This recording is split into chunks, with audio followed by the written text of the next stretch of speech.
तो शर्मा जी पलवल हरियाणा से। जय राधा वल्लभ श्री हरि से। राधे राधे महाराज जी, आपके चरणों में कोटि कोटि नमन। महाराज जी, एक एकांतिक में आपने आत्मा और परमात्मा के बारे में बताया था कि एक डाल पे दो पंछी बैठे हैं, ये सब परमात्मा रूपी बिजली से चल रहा है। महाराज जी, तो आत्मा क्या है? आत्मा को भी परमात्मा रूपी बिजली चला रही है? आत्मा अपने आप में ही बिजली है? देखो, एक शीशा रख दो तो शीशा में जो दिखाई दे रहा है उसे हम आत्मा कहें और इसे परमात्मा कहें। अब अंतर आप बताओ इनमें दोनों में क्या है? अगर शीशा हटा दिया जाए तो बचा क्या? परमात्मा ही बचा ना। समझ रहे ना? तो शरीरों के भेद के कारण कहा गया कि इतनी सब आत्माएं हैं शरीरों के। अगर पूरा कमरा शीशे का हो तो हमारे 100-200 रूप दिखाई देंगे कि नहीं दिखाई देंगे? तो हम तो एक ही है ना। अच्छा, अलग अलग शीशे का भी रूपक होता है। एक भयावा बड़ा रूप दिखाई दे, एक छोटा रूप दिखाई दे, एक टेढ़ा दिखाई दे, एक मेढ़ा ऐसे। तो अपने हजारों विविध रूप दिखाई देंगे कि नहीं देंगे अगर एक ऐसा महल बनाओ शीशे का?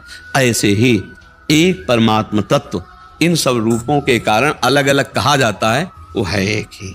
आत्मा और परमात्मा में कोई भेद नहीं है, केवल कहने के लिए है, समझाने के लिए है कि भाई वो विविध आत्माओं के रूप में वो ऐसे इनके नानात्व के कारण, बहुतायत के कारण, पर वो बहुतायत में दिखाई दे रहा है, केवल है नहीं बहुतायत में। वो एक परम पावर है जिसके पावर से सब संचलित हो रहे हैं, वो आत्म तत्व है। जैसे आपने बिजली को समझा ना, ऐसे ही परमात्मा तत्व है।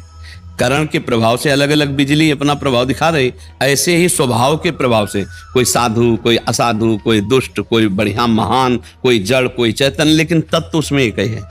बिजली जैसे सब एक ही में ना, हीटर में, फ्रिज में, कूलर, ऐसे वो तत्व एक ही है। अब उसको समझाने के लिए अलग अलग व्यवहार से वर्णन किया जाता है कि जब तक देहाभिमान है तब तक जीव कहा गया, जब देहाभिमान रहित हुआ तो आत्मस्वरूप हो गया।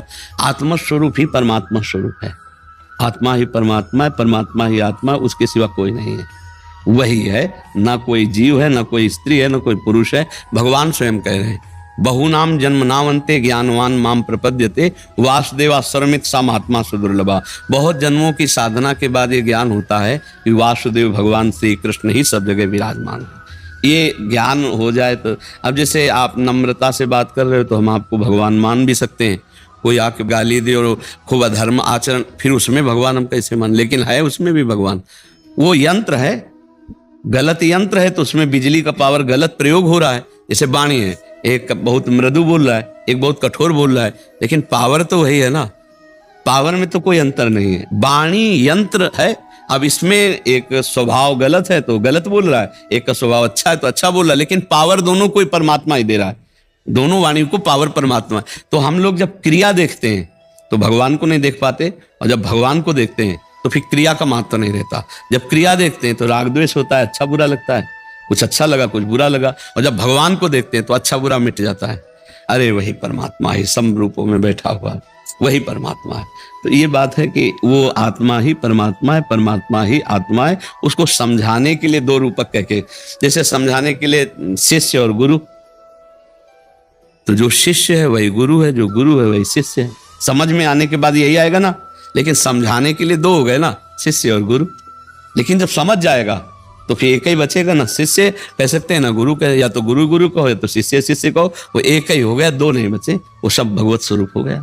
तस्मित् तज्जने भेदाभावात्, भगवान और भगवान के जन्म में भेद का अभाव है, वो अभेद स्थिति, वो भगवत स्वरूप हो जाता है। जानत तुम्हें तुम्हें हो जाए। नमस्कार प्रिय भक्तों, आप सभी भक्तजनों को श्री राधा वल्लभ की जय हो। इस सत्संग में मंत्र चौपाई और नाम जप के माध्यम से समस्याओं के समाधान की बात की गई है। कैसे हमारे कर्म और भगवान प्राप्ति से ही हमारे दुखों का समाधान होगा। नाम जप और मंत्र चौपाई का उपयोग करके हम भगवान प्राप्ति के लिए अपनी प्रयासों को समर्थित कर सकते हैं, जो कि हमें दुखों से समझौता नहीं करने देता।